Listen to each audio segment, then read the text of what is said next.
Saint-Esprit, sois en œuvre, que le ciel reste ouvert. Tu dis dans ta parole, c'est poussé par le Saint-Esprit que les hommes ont parlé de ta part. Accepte que ton serviteur presse cette parole avec beaucoup de révélations, avec la puissance du Saint-Esprit. Que cette parole nous transforme, que cette parole nous change, nous impacte, Yahweh. Au nom de Jésus-Christ. Amen. Amen. Amen. Amen. Amen. Bénis-moi 3 personnes. Bénis-moi 3 personnes. Bénis 3 personnes. Dis, je te bénis. Dis, sois béni au nom de Jésus. Aujourd'hui, c'est la finale. On joue la finale aujourd'hui, nous. Bénis aussi la famille. Bénis aussi la famille. Dis, je te bénis, toi et toute ta famille. Sois béni, ma famille. Bénis aussi la famille. Dis, je te bénis toi aussi et la famille. Amen. On reste debout, nous allons lire la parole de Dieu. Juge chapitre 6, versets 1 à 10. Juge chapitre 6, versets 1 à 10, je lis au nom de Jésus-Christ. Les enfants d'Israël firent ce qui déplaît à l'Éternel, et l'Éternel les livra entre les mains de Madian pendant 7 ans. 1 à 10. La main de Madian fut puissante contre Israël. Pour échapper à Madian, les enfants d'Israël se retiraient dans les ravins des montagnes, dans les cavernes et sur les rochers fortifiés. Quand Israël avait semé, Madian montait avec Amalek et les fils de l'Orient, et il marchait contre lui. Il campait en face de lui, détruisait les productions du pays jusque vers Gaza, et ne laissait en Israël ni vivres, ni brebis, ni bœufs, ni ânes. Car ils montaient avec les troupeaux et leurs tentes, ils arrivaient comme une multitude de sauterelles, ils étaient innombrables, eux et leurs chameaux, et ils venaient dans le pays pour le ravager. Israël fut très malheureux à cause de Madian, et les enfants d'Israël crièrent à l'Éternel. Lorsque les enfants d'Israël crièrent à l'Éternel au sujet de Madian, l'Éternel envoya un prophète aux enfants d'Israël. Il leur dit, « Ainsi parle l'Éternel, le Dieu d'Israël. Je vous ai fait monter d'Égypte, je vous ai fait sortir de la maison de servitude, je vous ai délivré de la main des Égyptiens et de la main de tous ceux qui vous opprimaient. Je les ai chassés devant vous et je vous ai donné leur pays. Je vous ai dit, je suis l'Éternel, votre Dieu. Vous ne craindrez point les dieux des Amoréens dans les pays desquels vous habitez, mais vous n'avez pas écouté ma voix. » Amen. Amen. Prenons place. Saint, ô éternel, Dieu de l'univers, digne des louanges, honneur et gloire,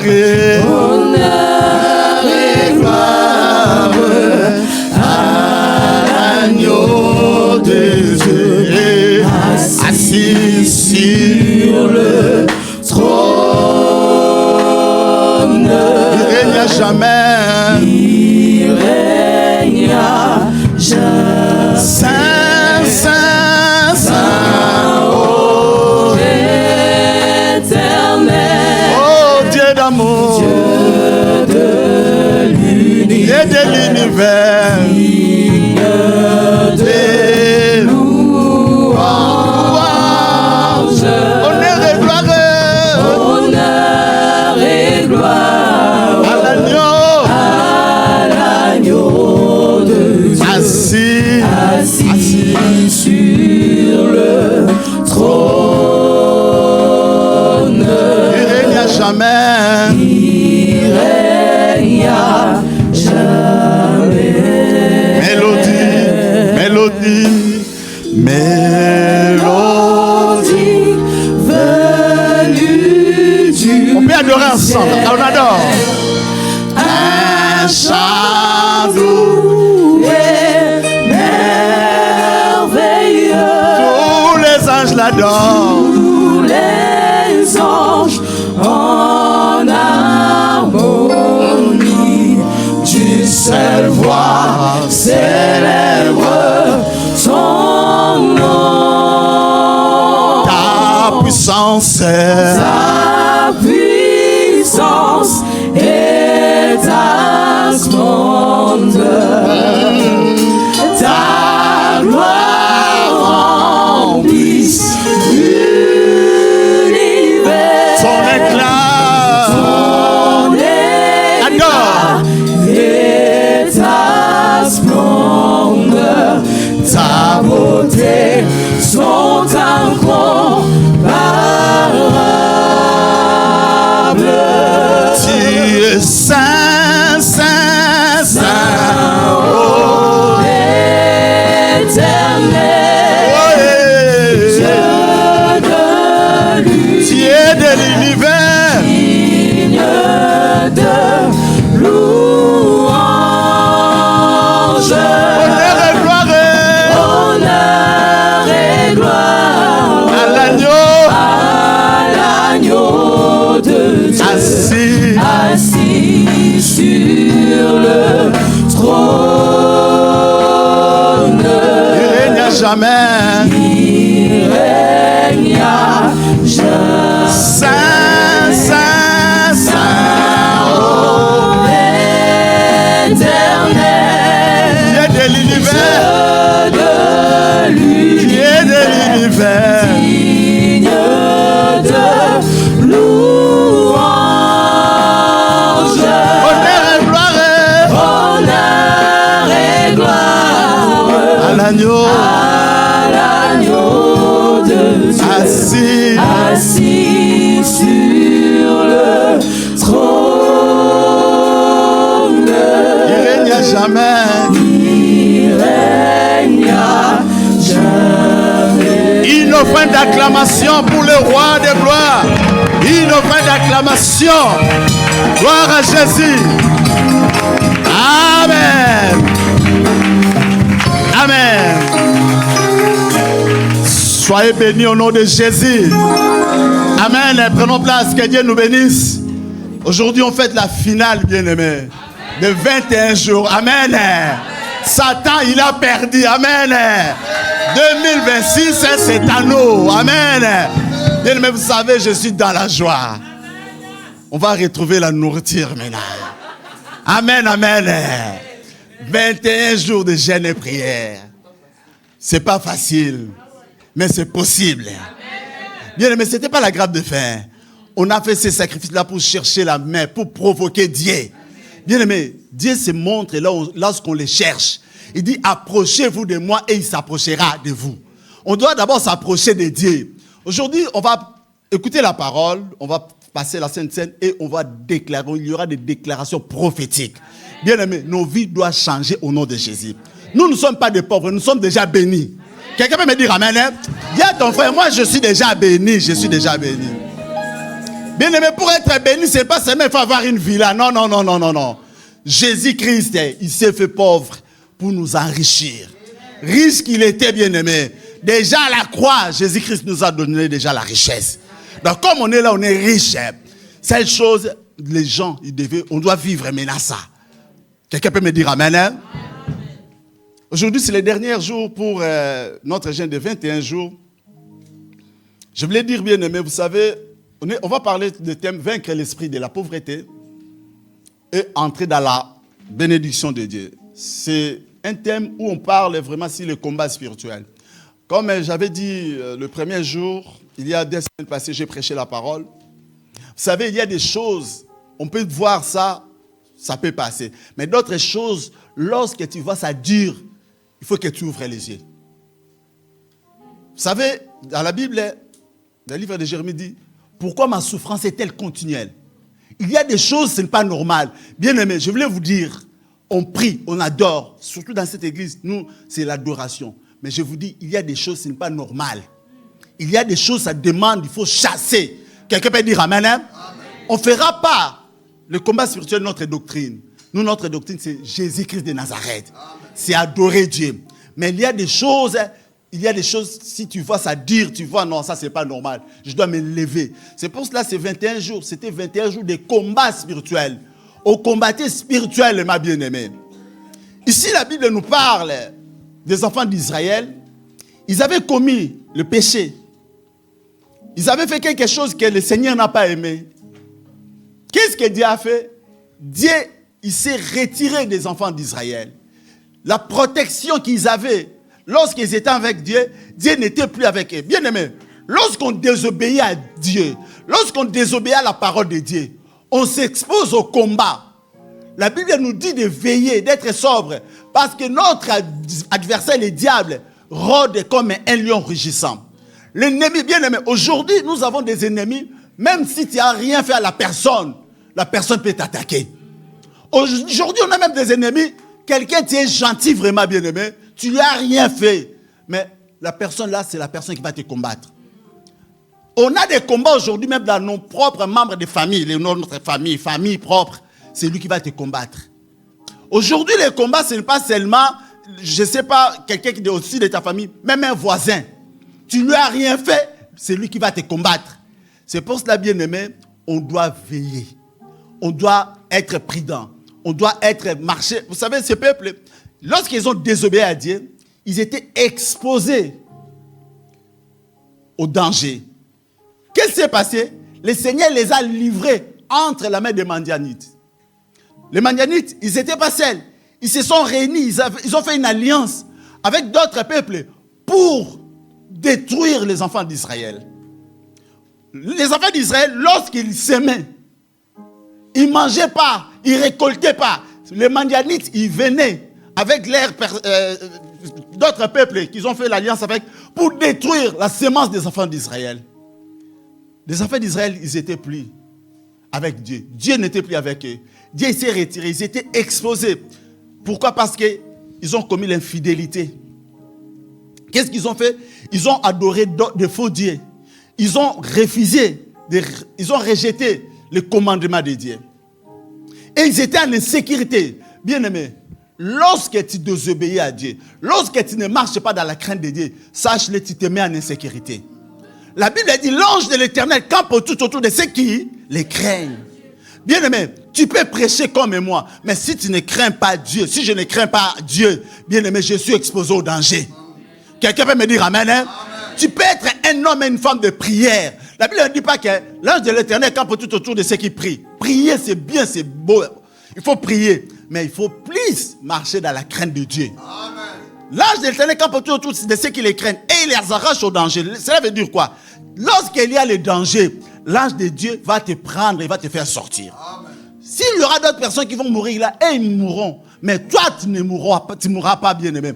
Parce que l'ange de l'Éternel va t'arracher, va t'enlever dans les dangers. Tu ne seras pas atteint, tu ne seras pas touché. 1000 peuvent tomber à ta droite, 10 000 à ta gauche. Mais toi, tu ne seras pas atteint. Pourquoi? Parce que l'ange de l'Éternel te protège. Bien aimé, tu peux dormir avec un sorcier. Mais tant que tu marcheras dans la crainte de Dieu, le sorcier ne te fera rien. Amen. Quelqu'un peut me dire amen, hein? Amen. Vous savez, il y a des hommes ou des femmes, d'autres ils ont épousé des hommes ou des femmes sorciers, des femmes sorcières ou des hommes sorciers. Mais pourquoi ils n'étaient pas bouffés? Parce qu'ils craignaient Dieu. Si tu crains Dieu, même si tu as épousé un mari sorcier, il ne te fera rien. Il essaiera, mais il ne te trouvera pas. Parce que ta vie est cachée en Christ et Christ en Dieu. Lorsqu'on craint Dieu, la Bible dit le nom de l'Éternel est une tour forte. La tour, c'est toujours en hauteur. Lorsque tu te caches dans le nom de Jésus, les sorciers, tu vas les regarder comme ça. Ils auront du mal pour t'éteindre. Et quelqu'un peut me dire amen, hein? Amen. Bien, mais je vais dire à quelqu'un la crainte de Dieu. Ces peuples, ils ont abandonné Dieu.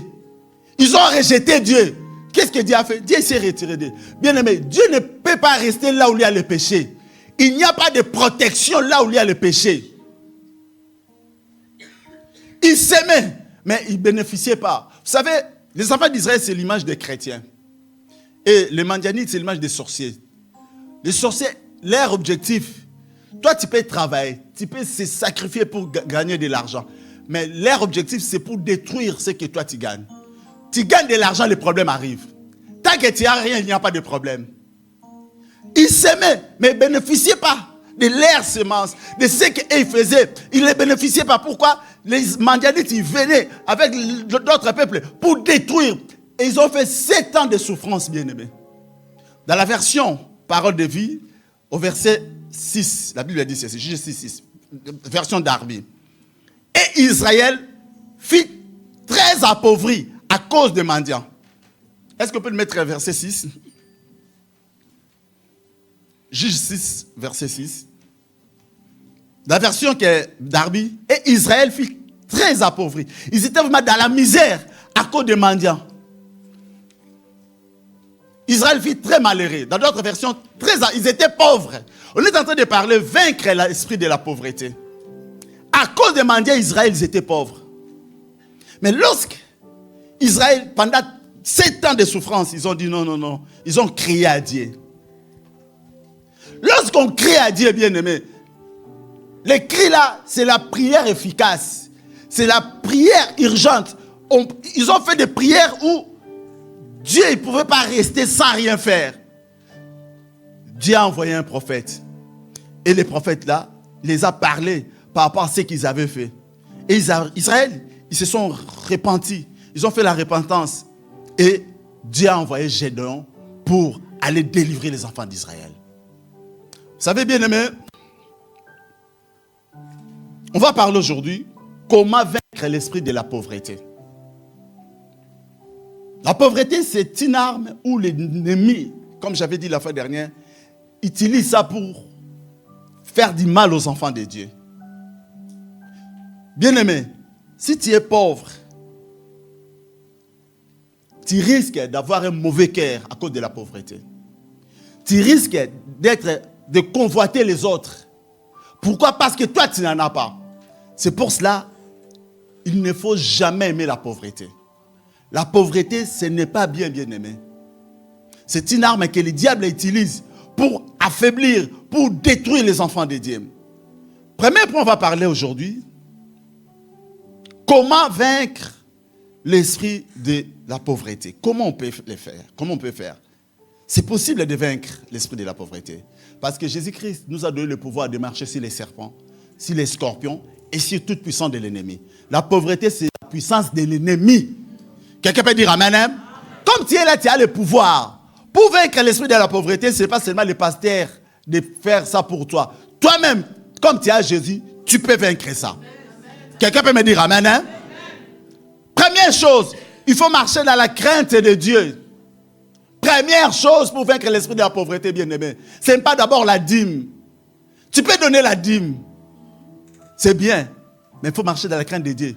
La dîme là, pour que ça soit agréé, il faut que tu marches dans la crainte de Dieu. Bien, mais donner la dîme, c'est bien, mais il faut donner la dîme dans le but que ça soit agréé. Donner l'offrande, c'est bien, mais il faut donner l'offrande dans le sens où il faut que ça soit agréé par Dieu. Caïn et Abel, et aussi ils ont donné les offrandes. Pourquoi Dieu n'a pas... Est-ce que Dieu a créé l'offrande de Caïn? Non. Mais il avait donné. Tu peux donner, c'est bien, mais donner dans le but que ça soit agréé par Dieu. Premier point, il faut marcher dans la crainte de Dieu. Marcher dans la crainte de Dieu, cela veut dire quoi? Obéir à la parole de Dieu. Si Dieu te dit ne va pas à gauche, tu ne vas pas aller à gauche. Va à droite, va à droite. Donc c'est l'obéissance de la parole de Dieu. C'est ça la crainte de Dieu. Quelqu'un peut me dire amen, hein? On va lire Psaume 37, 25, 26. La Bible nous dit quoi? Psaume 37, versets 25 à 28. J'ai été jeune, j'ai vieilli, et je n'ai point vu le juste abandonné, ni sa postérité mendiant son pain. Toujours il est compatissant, et il prête, et sa postérité est bénie. Amen. Hein? Là, c'est le roi David qui parle. C'est un homme expérimenté, qui a fait presque 40 ans de règne. Il a pris le pouvoir à 30 ans. Il a l'expérience. Il dit, j'ai été jeune, j'ai vieilli. Je n'ai jamais vu un juste abandonné. Bien aimé, Dieu n'abandonne pas le juste. Amen. Quelqu'un peut me dire amen, hein? Amen. Si tu marches dans la crainte de Dieu, aujourd'hui tu peux manquer, mais demain tu ne manqueras pas. Amen. Dieu viendra toujours pour te secourir, bien aimé. La crainte de Dieu. Bien aimé, vous savez, dans cette église, on peut tout parler. On peut parler de la bénédiction. On finira toujours par citer par la crainte de Dieu. Amen. Notre objectif, c'est d'aller au ciel. On veut bien les bénédictions, on veut bien la richesse. Bien aimé, on veut ça. Mais ce qui est bien, c'est d'entrer au ciel. Que servirait un homme de gagner tout le monde s'il perd son âme? On te donne tout, mais ton âme, tu la perds. Non, ça ne servira à rien. Je n'ai jamais vu un juste abandonné, ni son postérité, ses enfants. Dans la version Parole de vie, je vais lire ça dans la version Parole de vie. La Bible a dit ceci. J'ai été jeune et maintenant je suis vieux. Mais je n'ai jamais vu quelqu'un qui obéit à Dieu rester sans secours.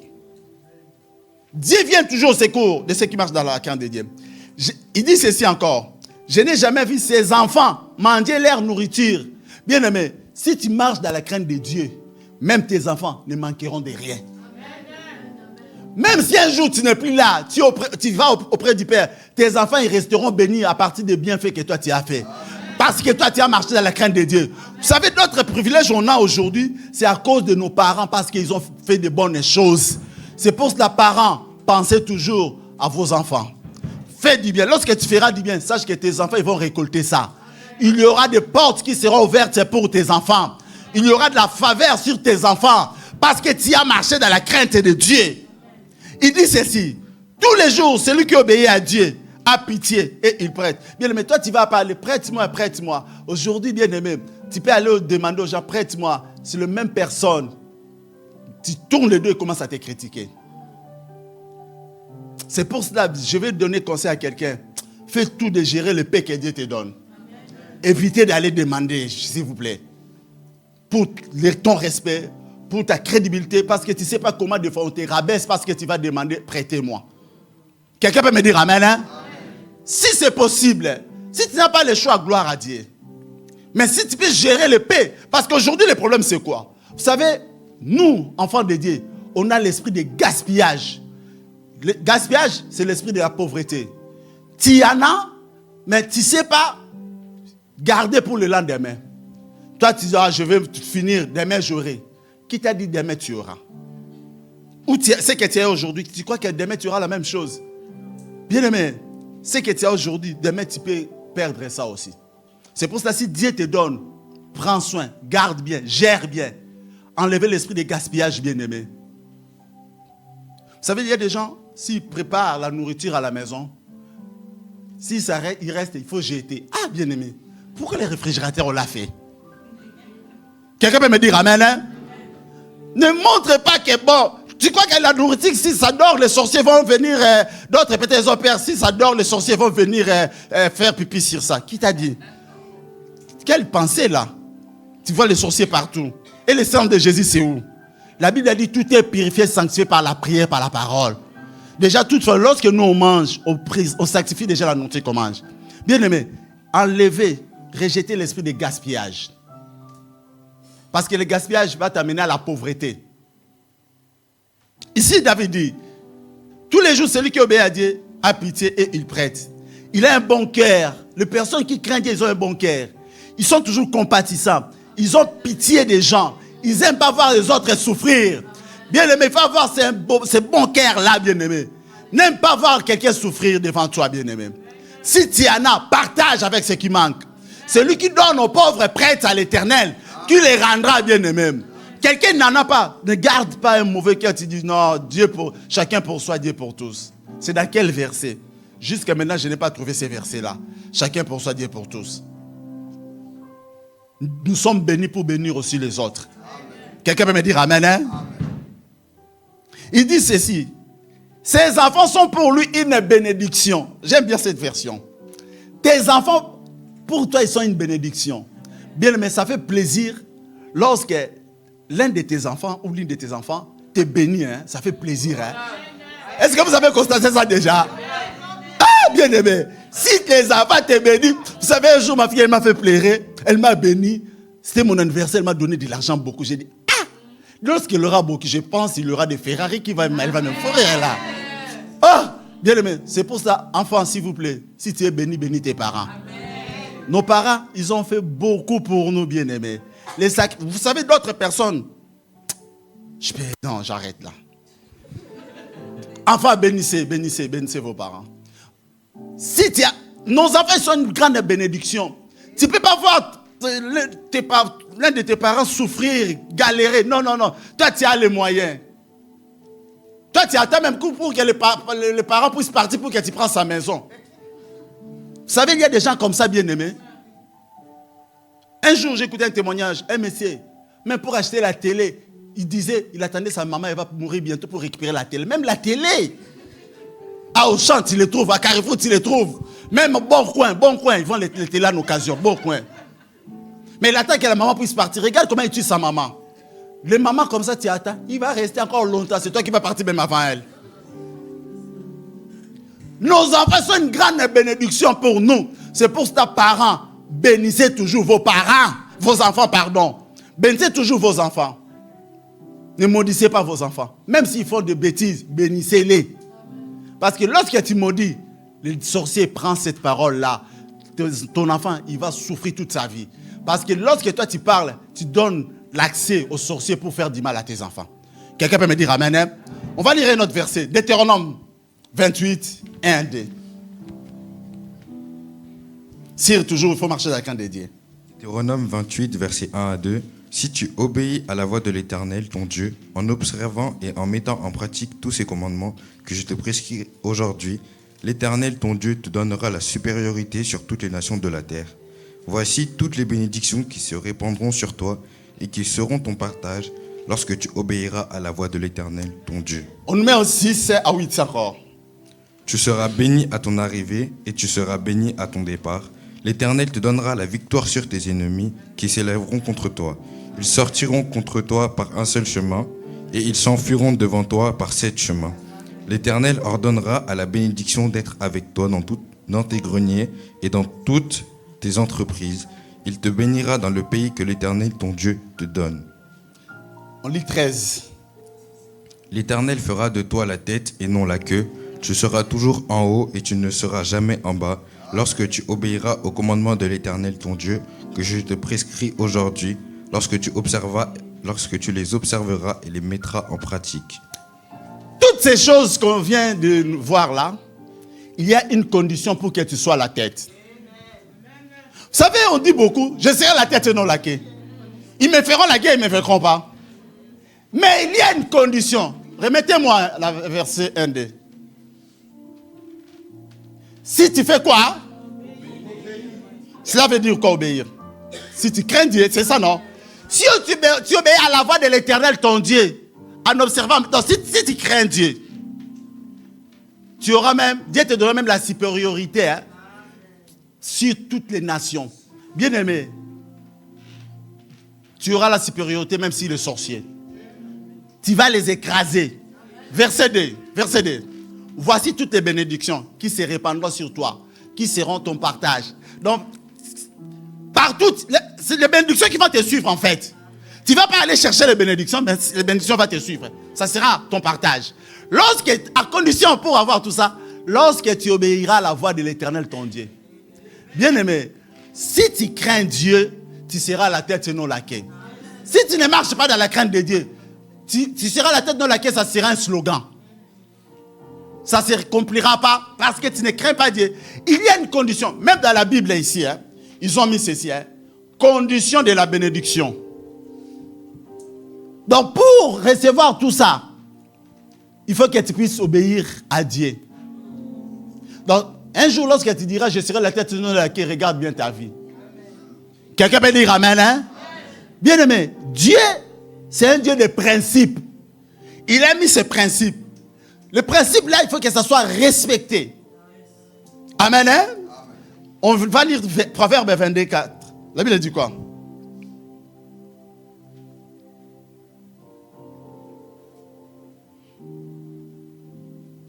Proverbe 22, verset 4. Le fruit de l'humilité, de la crainte de l'Éternel, c'est la richesse, la gloire et la vie. Le fruit de l'humilité, si quelqu'un est humble, si quelqu'un craint Dieu, qu'est-ce qu'il attend? Qu'est-ce qu'il aura? Il sera riche. Il aura la gloire, il aura la vie. Lorsque tu crains Dieu, lorsque tu es humble, vous savez, lorsque tu es orgueilleux, la première personne qui va s'opposer à toi, ce n'est pas Satan, c'est Dieu d'abord lui-même. Quelqu'un peut dire amen, hein? Amen. Je recommence. Si tu es orgueilleux, ne cherchez pas les sorciers d'abord. Ne cherchez pas Satan d'abord. La Bible a dit, Dieu résiste aux orgueilleux. Dans d'autres versions, Dieu s'oppose aux orgueilleux. Donc, ton opposant premier, ça sera Dieu. On dit, si Dieu est pour nous, qui sera? Et si Dieu est contre nous? Même moi, si tu m'appelles, je dis, chacun pour soi, Dieu pour tous. C'est à ce moment-là que je vais te faire sortir ça. La phrase que j'aime pas, c'est à ce moment-là. Tu veux que Dieu me frappe? Tu as cherché des problèmes avec Dieu? Non. Il faut être Moïse. Moïse dit, Seigneur, si tu ne pardonnes pas ce peuple, efface mon nom sur les livres des vies. C'est comme si Dieu lui avait dit, ton nom est écrit déjà sur les livres des vies. Quel courage! Donc, il avait la foi, Moïse. Seigneur, pardonne ce peuple. Si tu ne fais pas ça, efface mon nom. Donc, il donne sa vie pour le peuple. Il était vraiment un bon berger, Moïse. Quelqu'un peut dire amen, hein? Parce que le peuple est là, un peuple têtu. C'est pour cela, bien aimé, tout le monde n'est pas appelé d'être pasteur. Surtout un leader. Parce qu'un leader, il faut avoir un grand cœur. Si tu n'as pas un grand cœur, tu vas insulter les gens, tu vas maudire les gens en cachette. Parce que si je te dis comme ça, tout le monde va fuir, tu les feras en cachette. Bien aimé, un bon leader, il doit s'y porter. Parce que chaque brebis a sa façon de se comporter. Les fruits de l'humilité, de s'humilier, et de la crainte de Dieu, de l'éternel, c'est la richesse, la gloire et la vie. Si tu es humble, si tu marches dans la crainte de Dieu, sachez-le, tu seras béni, tu seras riche. Amen. Dernier verset par rapport à ça, j'ai mis beaucoup de versets par rapport à ça, parce que j'aime bien la crainte de Dieu. Psaume 5, 13. La Bible a dit, car tu bénis les justes. Car tu bénis là, c'est Dieu qui bénit les justes. Ô éternel. Donc c'est Dieu qui bénit, l'éternel qui bénit les justes. Tu l'entoures de ta grâce comme d'un bouclier. Vous savez, un bouclier, c'est une arme de défensive. Ou si on t'attaque, tu peux te protéger par un bouclier. Maintenant, la grâce de Dieu nous entoure comme un bouclier. Quelqu'un qui craint Dieu, c'est une personne qui est entourée de la grâce de Dieu. Bien aimé, la crainte de Dieu, c'est bien. Bien aimé, s'il vous plaît, marchons dans la crainte de Dieu. Quelqu'un peut dire amen, hein? Tout ce qu'on voit là passeront, bien aimé. Marchons dans la crainte de Dieu. Deuxième chose, il faut faire une vraie repentance. Proverbe 28, 13. Celui qui cache ses transgressions ne prospère point, mais celui qui les avoue et les délaisse obtient sa miséricorde. Lorsqu'on parle de la repentance, ce n'est pas le pardon du péché. La repentance, c'est l'abandon du péché. Quelqu'un peut me dire amen, hein? Est-ce que vous êtes là? Bien aimé, lorsque tu fais du mal, il faut se repentir. Tu ne peux pas dire, Seigneur, pardonne-moi, tu avais volé, mais demain tu retournes encore voler. Non. Tu demandes pardon et tu abandonnes. C'est lui qui les avoue et les délaisse. Donc tu avoues à Dieu et tu les as délaissés. Là, cela veut dire abandonner. À ce moment-là, tu obtiendras la miséricorde de Dieu. Aujourd'hui, il y a beaucoup d'enfants de Dieu qui jouent un peu avec Dieu. Ils se sanctifient s'il va servir Dieu. Il sait que, je vais faire la modération. Il dit à son petit copain, cette semaine on ne fera rien, je vais faire la modération, attends la modération finisse. On ne se sanctifie pas parce que je vais être en service. On se sanctifie parce que Dieu nous a appelés à être saints. Quelqu'un peut me dire amen, hein? La Bible a dit quand tout vos vêtements soient blancs et que l'huile ne manque pas sur votre tête. Ce n'est pas parce que je vais prêcher. J'ai une petite copine là-bas, une deuxième femme. Je lui dis, pour l'instant, je suis avec ma femme de la maison. Toi, attends un peu, je pense que je vais prêcher. Non, ça ne marche pas comme ça. Bien aimé, le Dieu qui est à nous est saint. Et quelqu'un peut me dire amen?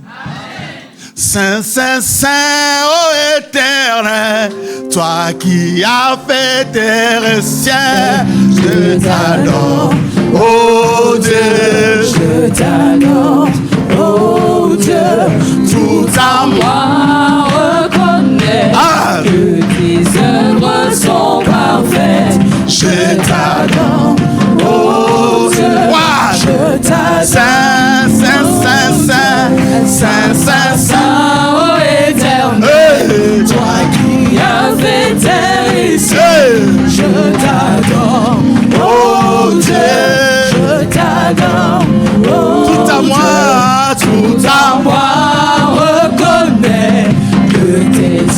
œuvres sont parfaites.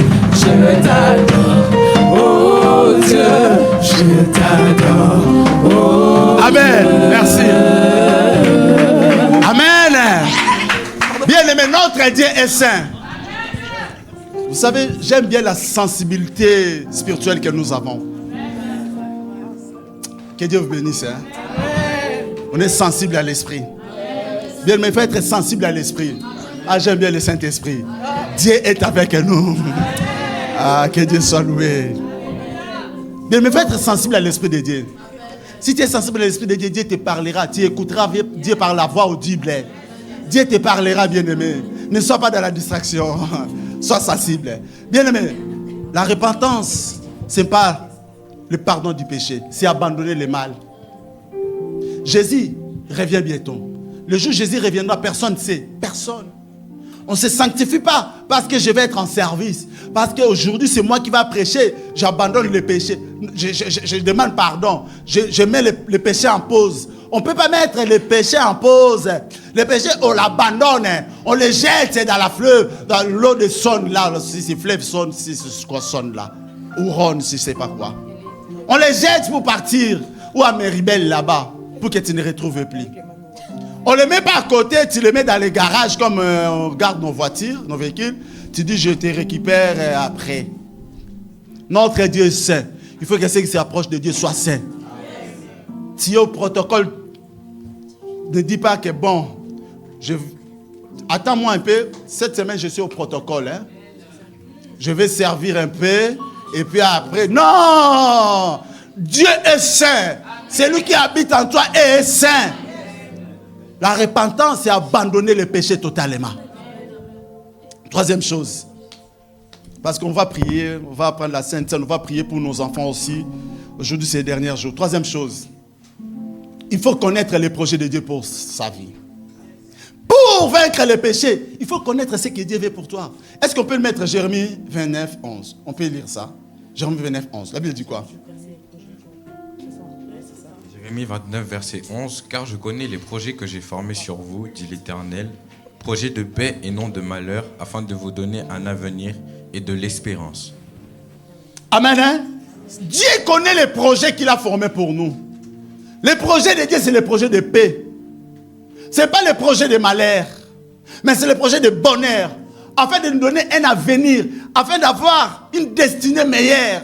Bien-aimé, tu dois connaître les projets de Dieu pour vaincre l'esprit de la pauvreté. Si tu ne connais pas ce que Dieu veut pour toi, tu vas se contenter de ce que tu as.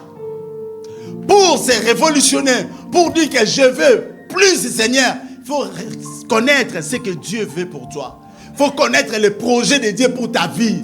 Bien-aimé, Dieu nous a appelés de vivre de gloire en gloire. Quelqu'un peut me dire amen, hein? Amen. Bien-aimé, être chrétien, cela ne signifie pas qu'être pauvre.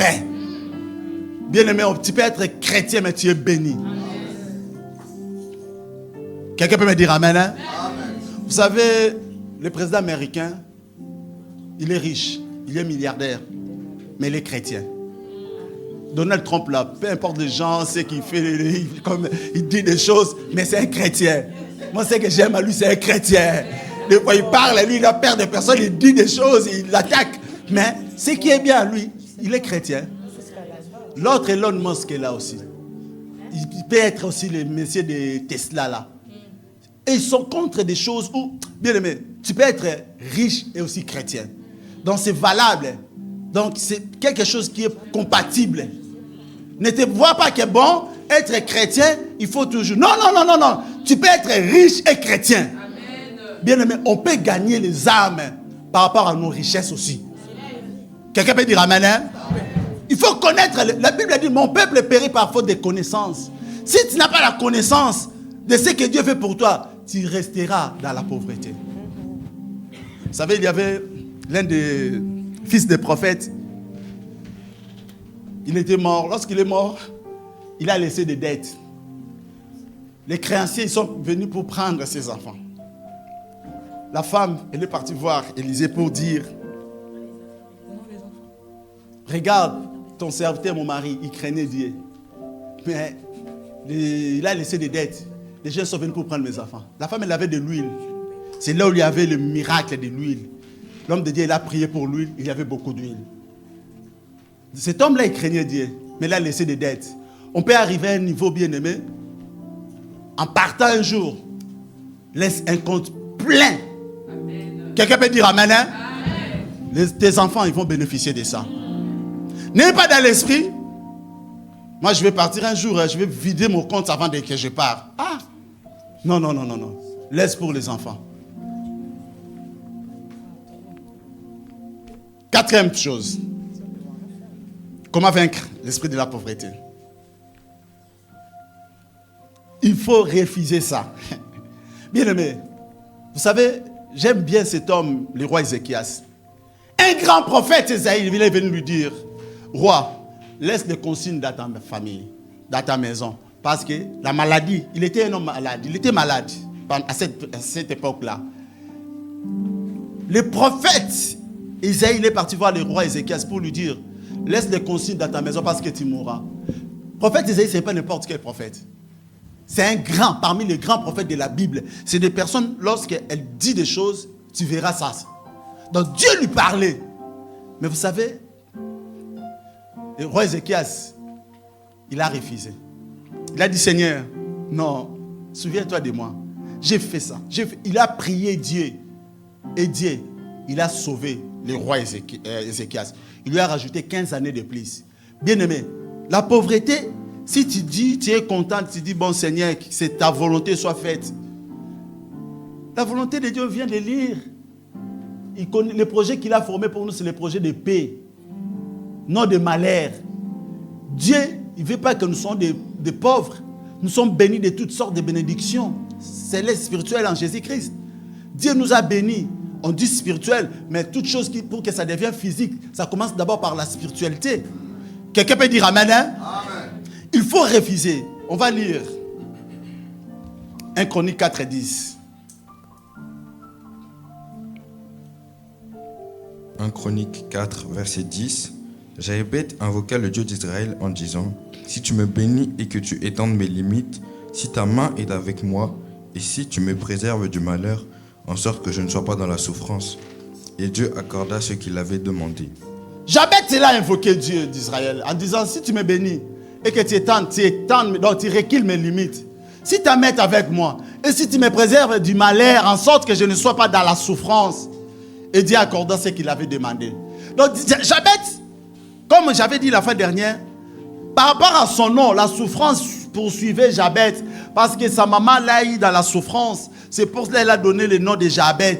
Jabez, il a refusé sa situation. Bien-aimé, tu peux refuser ta situation. Amen. Ne te dis pas à tout que ta volonté soit faite. Qui t'a dit la pauvreté, c'est la volonté de Dieu. Tu peux passer des moments difficiles, mais ta souffrance ne peut pas être continuelle, bien-aimé. Quelqu'un peut me dire Amen, hein? Dans ces pays, j'ai fait 15 ans, 20 ans. Je n'ai pas encore de papiers. Ça doit s'arrêter. Je dois refuser cette situation au nom de Jésus. Amen, hein? Amen. Tu es capable de changer ma situation. Refuse la pauvreté, bien-aimé. Pour vaincre l'esprit de la pauvreté, il faut refuser ça. Il ne faut pas aimer ça. Si tu refuses ça, tu verras cet esprit-là, tu auras le pouvoir. Tu auras la victoire sur cet esprit-là. Lorsqu'on parle de refuser l'esprit de la pauvreté, c'est choisir de penser et d'agir selon les promesses de Dieu, plutôt que selon la peur, ou le manque, ou la limitation. À la croix, Jésus avait pris notre pauvreté, riche qu'il était, pour nous bénir. Donc, il faut refuser cet esprit de la pauvreté. C'est à ce moment-là que tu peux vaincre l'esprit de la pauvreté. 5e point. Va aller vite. Il faut travailler dur. Bien aimé, si tu veux vaincre l'esprit de la pauvreté, il faut travailler. Je parle bien de travailler dur. Pas aller faire un travail de désert inert.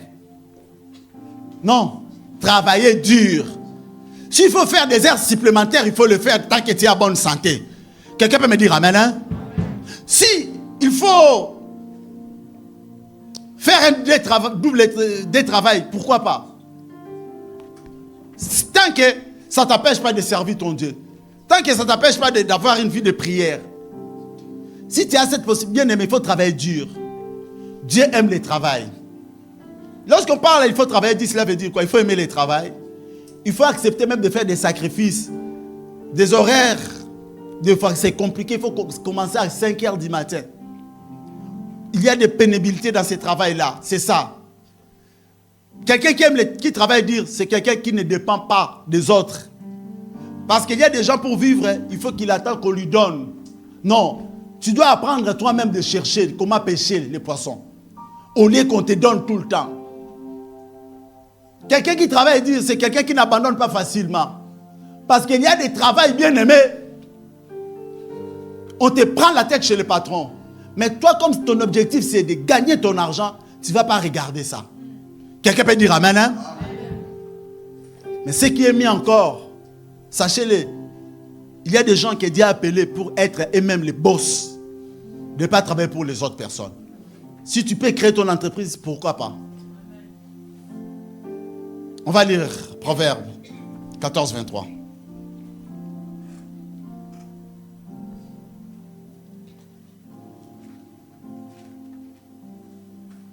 Proverbe 14, verset 23. Tout travail procure l'abondance, mais les paroles en l'air ne mènent qu'à la disette. Dans ma version parole de Bible, quelqu'un qui travaille dur en tire des avantages. Lorsque tu travailles dur, tu vas en tirer des avantages. Mais celui qui se contente de parler sera toujours pauvre. Il y a des gens qui aiment trop parler, ils parlent. Mais tu vas rester pauvre. Pendant que les autres sont partis travailler, toi tu restes à parler. Surtout si tu fais un tour lorsqu'on dépose des enfants à l'école. Bien aimé, je ne comprends pas des fois. Tu déposes des enfants, mais il y a des gens qui sont restés là devant l'école. Je ne sais pas s'ils fuient leur mari ou comment, mais ils parlent. Oh, mais à quel moment vous allez travailler? Je ne sais pas s'ils travaillent la nuit peut-être. Ou les après-midi. Mais les matins là, je pense après avoir déposé les enfants, il faut rentrer à la maison pour se préparer ou pour je ne sais pas quoi, ou prier ou méditer. Mais ils restent là, devant l'école. Bien aimé, celui qui parle beaucoup là, il va faire que pour s'empauvrir, bien aimé. Mais si tu veux avoir des avantages, être riche, il faut travailler. Travailler dur. Parce qu'il y a des gens, pour eux, 7 heures, c'est beaucoup. Le travail, lui, pour la personne là, le travail qui est bien pour elle, c'est 2 heures du temps. 2 heures du temps, c'est quel salaire? Je ne sais pas si tu arriveras même à 900 euros. Hein? Tu gagnes 900 et le loyer. EDF, gaz.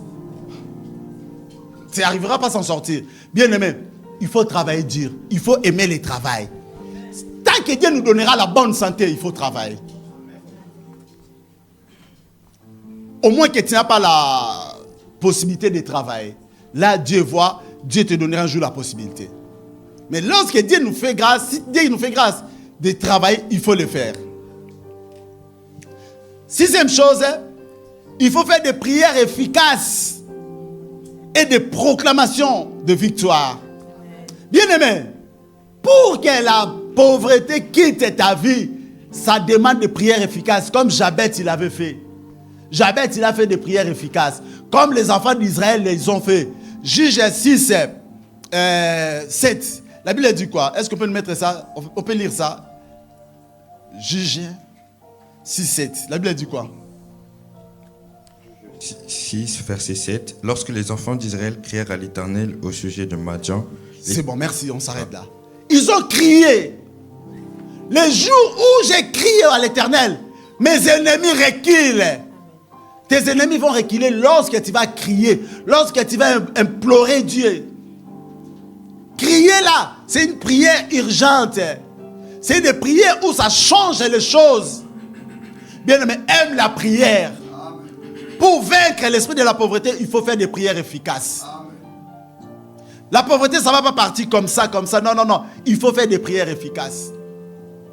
Il faut être une femme de prière, un homme de prière. Pour chasser. Parce que c'est un esprit. L'esprit ne part pas comme ça facilement. Des fois, il y a les résistances. Ça demande des prières efficaces pour faire partie de cet esprit-là. Aime la prière. et de proclamation de victoire. Tu dois proclamer que moi je réussirai. Tu as la pauvreté, tu n'as pas de la place dans ma vie. Parce que Dieu m'a appelé pour être béni. C'est ça des proclamations. Il faut proclamer la parole de Dieu. Tu dois proclamer que la pauvreté n'a plus de droits dans ta vie. Jabet, il a compris, il a dit non, cette situation, si je laisse comme ça, je vais souffrir toute ma vie. Il a refusé, il a invoqué Dieu. Amen. Hein? 7e point. On va aller vite avant-dernier parce qu'on va prier. Il faut être fidèle aux dîmes. Il faut être fidèle aux dîmes. On va lire vite. Malachie 3, 7 à 10. C'est avant-dernier point parce qu'on va prier. On va passer la Sainte Seine, on va prier. Malachie 3, 7 à 10. Malachie 3, versets 7 à 10. Depuis le temps de vos pères, où vous êtes écartés de mes ordonnances, vous ne les avez point observées. Revenez à moi et je reviendrai à vous, dit l'Éternel des armées. Et vous dites, en quoi devons-nous revenir? Un homme trompe-t-il Dieu? Car vous me trompez. Et vous dites, en quoi t'avons-nous trompé? Dans les dîmes et les offrandes. Vous êtes frappés par la malédiction et vous me trompez, la nation tout entière. Apportez à la maison du trésor toutes les dîmes, afin qu'il y ait de la nourriture dans ma maison. Mettez-moi de la sorte à l'épreuve, dit l'Éternel des armées, et vous verrez si je n'ouvre pas pour vous les écluses des cieux, si je ne répands pas sur vous la bénédiction en abondance. On peut s'arrêter là. Amen. Hein? Je parle être fidèle. Je ne dis pas de donner la dîme. Être fidèle, cela veut dire être constant dans ce que tu donnes. Bien aimé, beaucoup ils donnent la dîme de temps à autre. La dîme, on ne les donne pas comme ça, bien aimé. Est-ce qu'on peut me remettre verset 9? La Bible dit quoi? Regarde. Vous êtes frappés par la malédiction. C'est Dieu qui parle. Et vous me trompez, la nation tout entière. Est-ce qu'il y a quelqu'un qui est frappé déjà par la malédiction? Il peut être béni? Non. Je vais lire dans la version parole de vie. Sémère. Depuis les temps de vos ancêtres, vous vous détournez de mes lois et vous n'obéissez pas. Revenez donc à moi et moi je reviendrai à vous. Donc les peuples ils se sont écartés de Dieu, ils se sont éloignés de Dieu parce qu'ils ne respectaient pas les offrandes et les dîmes. Déclare l'Éternel le Seigneur des armées célestes. Et vous dites, à quoi devons-nous revenir? Et ils ne savaient même pas pourquoi Dieu leur disait comme ça. Ils demandent à Dieu, on va de revenir en quoi? Dieu répond ceci. Un homme peut-il voler Dieu? Pourtant vous me volez. Et vous me demandez, à quoi devons-nous donc voler? Donc les personnes là qui ne donnaient pas la dîme, ils volent Dieu. Il dit ceci. Vous me volez sur les dîmes et les offrandes. Vous êtes sous les coups d'une malédiction parce que tous ces peuples, vous tous, vous me volez. Donc les personnes qui ne donnent pas les dîmes, ils volent Dieu. Regarde, au verset 10, c'est là où je vais dire quelque chose. Apportez donc vos dîmes dans leur totalité au trésor du temple. Je vais dire une chose ici. Dans ma version, ici, apportez à la maison du trésor toutes les dîmes. Mais ici, dans la version Sémère, on nous a bien dit la totalité. Cela veut dire quoi? Lorsque je gagne 1000 euros, la totalité de ma dîme, c'est combien? Est-ce que si je donne 99,9, c'est toujours valable ou pas? Merci parce que vous avez compris. Donc, au lieu de donner 100 euros à Dieu, toi tu donnes 99,99, la dîme n'est pas agréée. Là, tu as donné comme une offrande. Sache-le devant Dieu, tu n'as pas donné. La dîme, ça doit être 1/10. Lorsqu'on parle de la dîme, c'est 1/10 de tes revenus. Tu gagnes 100 euros, ta dîme, c'est 10 euros. Si tu donnes plus, il n'y a pas de problème. C'est à toi de voir si tu es convaincu de donner plus. Mais c'est 10 euros lorsque tu gagnes 100 euros. La dîme, je vais vous dire une chose, bien aimé. À ce qui concerne la dîme. La dîme, la Bible a dit, apportez à la maison du trésor. Dans la caisse de l'église. La dîme doit s'occuper des charges de l'église. La dîme, on ne va pas donner ça à un père spirituel. Si on n'a pas une église locale, on peut donner un père spirituel. Si on n'a pas une église locale. Mais si tu as une église locale, la dîme, tu dois apporter ça dans l'église de Dieu. Parce que ça doit servir, ça peut aider. Bien aimé, vous savez, on doit arriver dans un niveau où quelqu'un parmi nous, il n'arrive pas à payer son loyer. L'église prend l'argent dans la caisse, paye les loyers pour lui. Quelqu'un peut me dire amen, hein? Amen. C'est ça l'église, bien aimé. Pourquoi les secours catholiques, ils aident les gens? On l'appelle catholique, on dit catholique, on les critique. Mais ils aident. Hein? Et quelqu'un peut me dire amen, hein? Amen. Et nous, les gens qu'on voit le plus saint plus que Dieu. Qu'est-ce qu'on fait? La dîme qu'on donne, ce n'est pas pour enrichir les pasteurs, mais c'est pour tout le monde. Tout le monde, il faut qu'il bénéficie de ça. Quelqu'un peut dire amen, hein? Amen. Quelqu'un a des problèmes, des dettes, des loyers. Il y a des gens, des fois, pour finir la fin du mois, c'est compliqué, ils n'arrivent pas à manger. Il peut venir à l'église, il demande, l'église lui donne. Mais pour que l'église donne, il faut qu'il y en ait aussi. Est-ce que vous êtes d'accord avec moi? Amen. Si tu n'as pas une église locale, donne la dîme à un prophète, au père spirituel, donne. Si tu n'as pas une église locale. Mais si tu as ton église locale, si le père spirituel là, il est sérieux, il est authentique, et tu diras, va donner la dîme là où tu pries. Parce que l'église là où tu pries, vous savez, je suis un homme de Dieu, ils ont acheté leur salle à Paris là-bas. C'est parmi des grandes salles ici en France. Ils ont récolté, ils ont mis à côté à peu près presque 45 millions d'euros. 45 millions d'euros. C'est pasteur d'église, hein, ICC. 45 millions d'euros. Mais je me disais, si les pasteurs là, ils prenaient tout ça pour lui, c'est un millionnaire alors. Eh bien, mais il faut voir l'église, ils ont construit. Hein? Tu rentres et tu dis, ouais, je suis vraiment en Europe. Quelqu'un veut dire amen, hein? Ils ont construit ça avec l'argent des dîmes et les offrandes.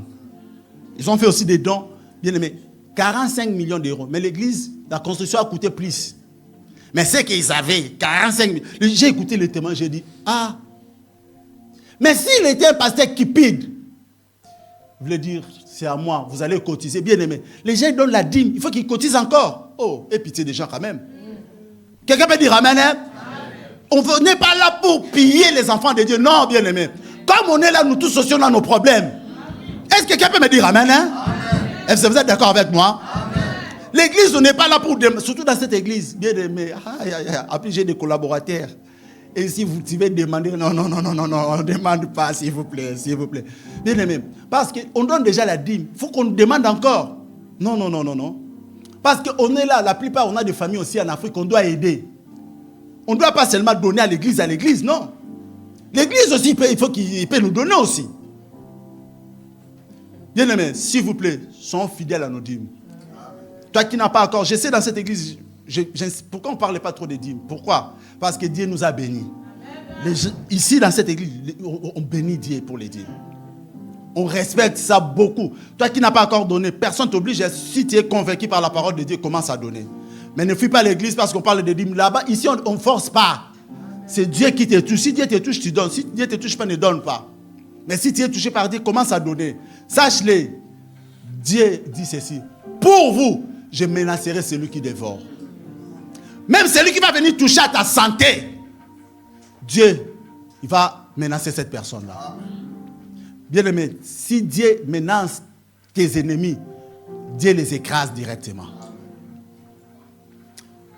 Pour finir, 8e point, dernier point, on va finir par ici. Il faut pratiquer la générosité. Bien-aimé, la générosité c'est quoi? C'est donner librement, avec joie, sans attendre en retour. La générosité, là je parle, fais ça même envers les païens, pas seulement envers les chrétiens. Quelqu'un qui ne prie pas le vrai de Dieu que nous on prie, si tu as la possibilité de l'aider, aidez-les. Vous savez, nous les chrétiens aujourd'hui, les autres personnes qui ne prient pas avec nous, on a du mal à les aider.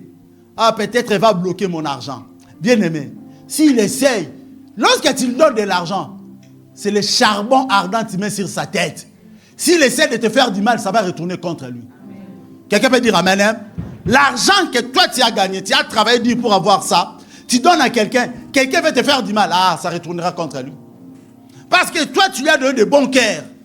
Lui il va te faire du mal. Ton Dieu, il combattra pour toi. La générosité, il faut pratiquer la générosité, bien-aimé. Donner librement. Il faut partager avec les pauvres. Il faut soutenir les autres personnes qui manquent.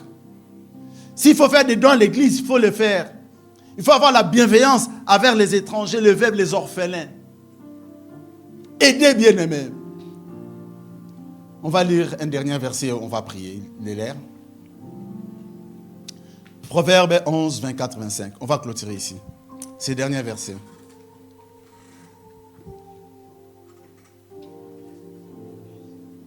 Proverbe 11, 24 à 25. Proverbe 11, versets 24 à 25.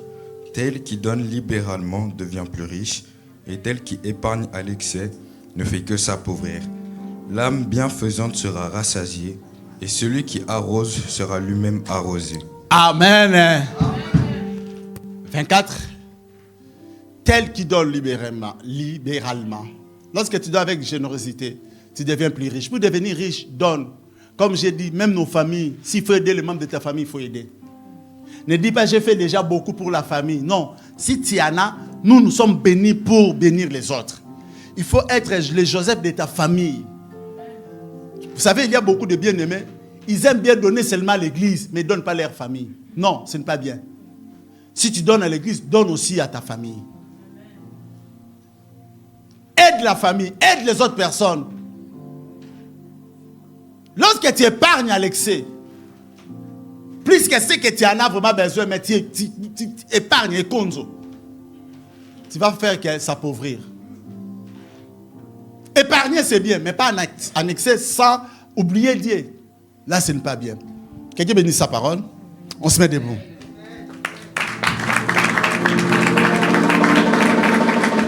Nous allons prier.